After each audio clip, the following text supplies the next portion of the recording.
নিম্নচাপৰ বাবে শ্ৰীভূমিত বিদ্যালয় বন্ধ ঘোষণা কৰা হৈছে। দুদিনলৈ জিলাখনত সকলো বিদ্যালয় বন্ধ ঘোষণা কৰিছে প্ৰশাসনে। জনাইছো এই মুহূৰ্তত এটা ডাঙৰ খবৰ আৰু ইতিমধ্যে শিলচৰ কেবাখনো নিম্নচাপৰ বাবে শ্ৰীভূমিত বিশেষকৈ বিদ্যালয়সমূহ বন্ধ ঘোষণা কৰা হৈছে।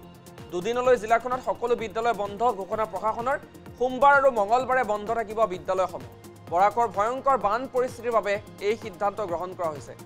দৃশ্যাংশ এই মুহূৰ্তত আমি দেখুৱাইছো। ইফালে টিংখাঙৰ পৰিৱেশ আমি দেখুৱাব বিচাৰিছোঁ।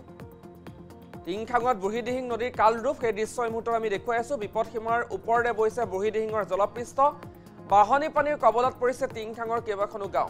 পানীয়ে বুৰাই পেলাইছে ৰাজপথ। পুনৰ কেইবাখনো গাঁও জলমগ্ন হোৱাৰ আশংকা। টেলিভিছনৰ পৰ্দাত এই মুহূৰ্তত আমি টিংখাঙৰ দৃশ্যাংশ দেখুৱাইছোঁ। যাতায়াত ব্যৱস্থা ব্যাহত হোৱাত দেখা দিছে খাদ্যৰ নাটনি। পানীয়ে বুৰাই পেলাইছে বিস্তৰ কৃষিভূমি আৰু ভয় শংকাত দিন কটাবলগীয়া হৈছে নৈপৰীয়া ৰাইজে।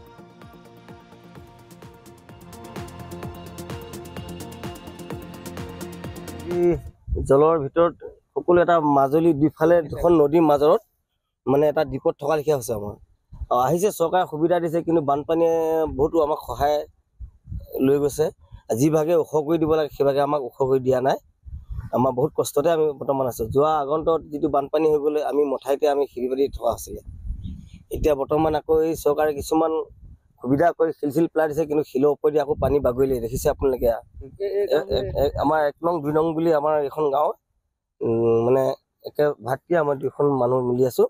এনে বিশেষকৈ আমাৰ মানে অহা যোৱা কৰা পথটো একেবাৰে এইটোৱে আৰু অলপ কালভাৰ চালভাৰ দি এতিয়া এখন দলঙে আমাক নুজুৰিছে। পকা ব্ৰিজ এখন অকণমান যদি আমাক আৰু আগলৈ কৰি দিয়ে তেতিয়া প্ৰায় 50 কিলোমিটাৰ কিমান হ'ব চাগে। ইয়াৰ পৰা এইটো আপোনাৰ 100 কিলোমিটাৰমান যদি আমাক সুবিধা কৰি দিয়ে তেতিয়াহ'লে আমাৰ উপযুক্ত হ'ব বুলি আমি ভাবোঁ। আৰু ওখ কৰি দিব লাগে বুলি মঠাইটো ভাবোঁ আমি। আৰু লগতে আমাৰ এইটো যিটো খহনীয়া বানপানী আমাক নিচেই কাষত পালেহি আমাৰ, তেওঁ যেন চৰকাৰে আহি পিনে মানে ৰিং বান্ধটো আমাক সুবিধা কৰি দিয়ে। চুকৰ আমাৰ ঠায়ে ঠায়ে ডবি জেগা আছে, সেইবিলাক আমাৰ বুৰি গৈছে। এতিয়া বৰ্তমান বুৰিয়ে আছে।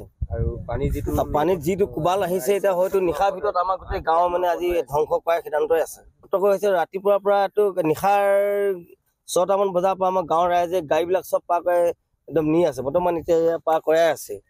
এতিয়া নিশাৰ ভিতৰত আৰু কি ঘটনা হয় এতিয়া আপোনালোকক সেই কথাষাৰ ক'ব নোৱাৰিম। গাঁৱৰ চহৰীগতা মাজুলী কৰিবতো পানীটো খালি আজি যোৱা নিশাৰ পৰা মানে সোমাইছে। আৰু খেতি পথাৰ আমাৰ মানে খেতি পথাৰ কৰি থোৱা মাটি ভালেখিনি মানুহবিলাকক গৈছে আৰু প্ৰত্যেকত।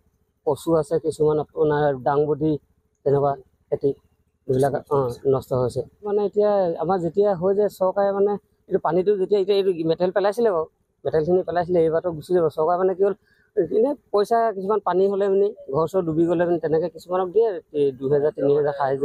এনে খোৱাটো আকৌ চৰকাৰে দিয়ে, ৰিলিফ চিলিফ মঠাইতে থকা হয়। পানীটো বাঢ়ি আছে। আমাৰ মানে কি হ'ল সতৰ্ক এতিয়া প্ৰথমতে গাড়ী ঘোঁৰাবিলাক আমি এইটোৰ পৰা পাৰ কৰি লৈছোঁ। তাৰপিছতে পানীটো বাঢ়ি আছে। আমাৰ মানে কি হ'ল সতৰ্ক এতিয়া প্ৰথমতে গাড়ী ঘোঁৰাবিলাক আমি এইটোৰ পৰা পাৰ কৰি লৈছোঁ। তাৰপিছতে পানী বেছি হৈ গ'লে মঠাইতে আহি যাওঁ আমি।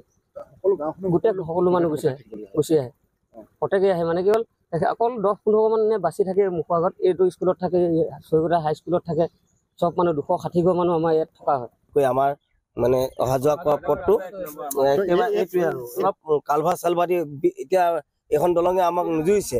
পকা ব্ৰিজ এখন অকণমান যদি আমাক আৰু আগলৈ কৰি দিয়ে তেতিয়া প্ৰায় 50 কিলোমিটাৰ কিমান হ'ব চাগে। ইয়াৰ পৰা এইটো আপোনাৰ 100 কিলোমিটাৰমান যদি আমাক সুবিধা কৰি দিয়ে তেতিয়াহ'লে আমাৰ উপযুক্ত হ'ব বুলি আমি ভাবোঁ। চহৰীগতা পৰে এইফালে আছে আৰু তোমাৰ চহৰীগতা মাজুলী, তাৰপৰা এইখিনি 2 নং ফলগুৰি চহৰীগতা।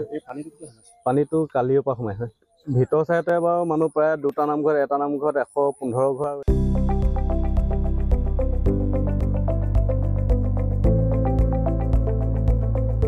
NB নিউজ, সহজ সৰল ভাষাত নৱভাৰতৰ কথা।